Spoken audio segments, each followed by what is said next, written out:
Hi guys, welcome to Reality with T. Before you get started, please like, comment, don't comment later. Like, subscribe, hit the notification bell, okay? Now we are at the number 3 on our ranking scale of the worst matches of the season, okay? And that goes to, drum roll please, Virginia and Erik. While they seem so smiley and they have the bright eyes for each other, this is a horrible match as well. So we begin the episode with them drinking. I put drinking.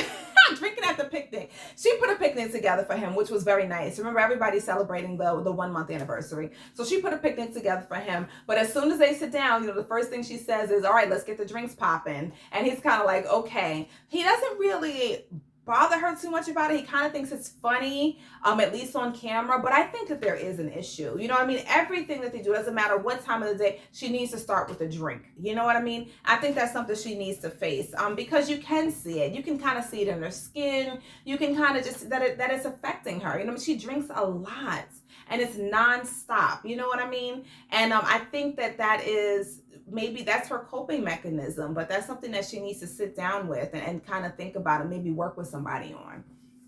So, I also want her to brush her hair. I'm so mad I put this in my notes. Can we get her to brush her hair? I will say when they met up to go flying, her makeup was 1,000 times better, because usually her makeup is just like the corner store, and I pick up corner store makeup, but whatever, the Rite Aid version of like bright green or bright purple, smack it on your eyes. If there's no blending, there's nothing purple going on. It just looks horrible. With the hair unbrushed, she looks like a drunk, honestly. But her makeup was 1,000 times better when they went flying.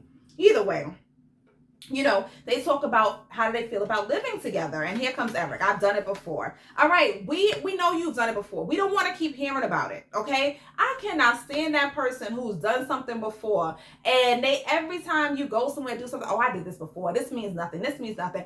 That would suck. You know what I mean? Like, who wants to hear that? If this is my first time experiencing something, allow me to enjoy the experience. You've been here before. Don't try to rain on my parade because it's my first time. Let me experience it for the first time. You know what I mean? And that's what his friend was talking about. Stop trying to be her coach. Stop trying to throw in that you've done it already. We know. Now move on to new experiences with her. It's going to be different with her, right? Every experience that you've experienced before is going to be different with a new person. Be open to it. I don't want to keep hearing that. Either way. So, neither of them want to live in the other one's place. Basically, Erik is a homeowner. She's a renter. He's very logical. You move into my house because I own it. Virginia is completely against that, right? Basically, he says, and he's just thinking logically, basically, but the way that he talks can kind of be off-putting because it's kind of controlling and kind of demanding and pushy. He says, you're either going to have to move in for a period of time if you want to be with me. Basically, like, what's going to happen is we can buy a house together, but until I sell my house, we kind of have to live there. That's what he's saying, right? Because why would I not live in my home, in my place that I own? You rent. But the way he says it is like, if you want to be with me, that's what you're going to have to do. I'm not going to really be dealing with a relationship where we're in two different places, right? And I'm just like, here we go with the control and ass language. You know what I mean? Like, he has to learn how to deliver messages in a different way. And I can see why that would cause her hesitancy to not want to move in with him, because then she's going to be on his home turf. So imagine the control and language then. Everything she does or doesn't do for him is an ultimatum. So when I get into your house, it's going to be what? If you don't refill the refrigerator with orange juice, you have to go. Everything is going to be, you're going to have to leave. You're going to have to leave. Nobody wants that kind of uncertainty. And she seems to be a pretty independent woman and likes her own space, doing her own thing. She kind of had to grow up kind of early. So I can see why you don't just want to submit all of your stuff after a 3-week romance to a guy who's already been very controlling to you. You know what I mean? And kind of pushing you around. I'm over that.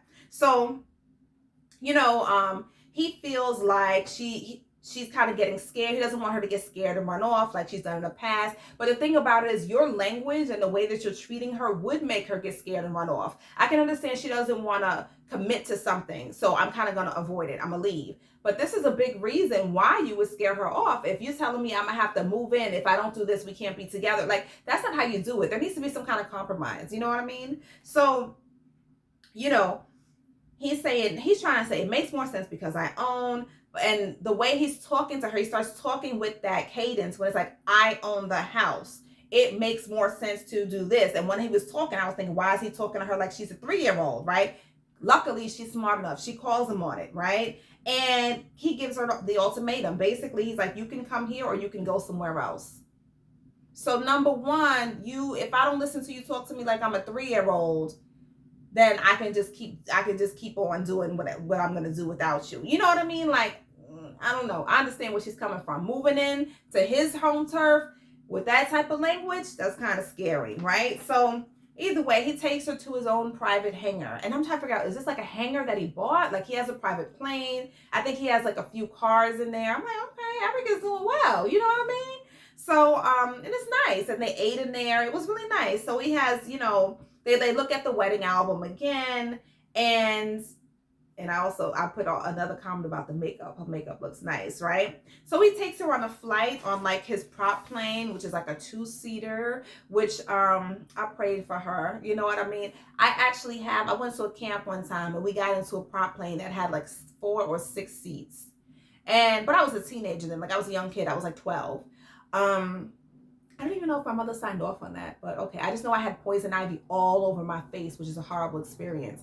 But either way, a 2-seater plane where, like he said, my entire life is in your hand. Your entire life is in my hands.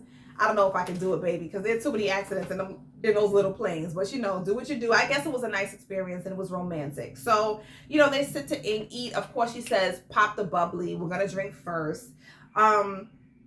I was thinking, when she said that, I was thinking then his structure and the way that he is, kind of in a fatherly manner, maybe she does need that. Maybe she needs that to help with that drinking. You know what I mean? That drinking is just so all over the place and unstructured. Maybe that is what she needs. But I don't know. We're going to pocket that idea for the next review. Okay, so she gave him a gift, and it was a gift of her face with her dog. And it was kind of like an awkward pause, and then he thought it was hilarious and funny, and he liked it or whatever, so I guess. And then he gave her, as the first anniversary gift, a GPS of the coordinates of where they met. Again, she's looking at it like, okay, what is this? But then when she explains it, she didn't know how to take it at first. When he explained it, she thought it was very romantic, so that was their exchange of gifts, and that was very nice. But I don't have high hopes for this couple. I think that on decision day, she's going to get cold feet. And she's going to be the runaway bride. And I think he will be heartbroken, but I think he'll understand it because he's not going to be able to tame her in a way. You know what I mean? And I think that's what he's trying to do. Either way, let me know what you think. Thank you for joining Reality with T. Like, comment, subscribe, and I will see you for our number 2 on the ranking of the worst match couples of this season. Thank you. Bye-bye.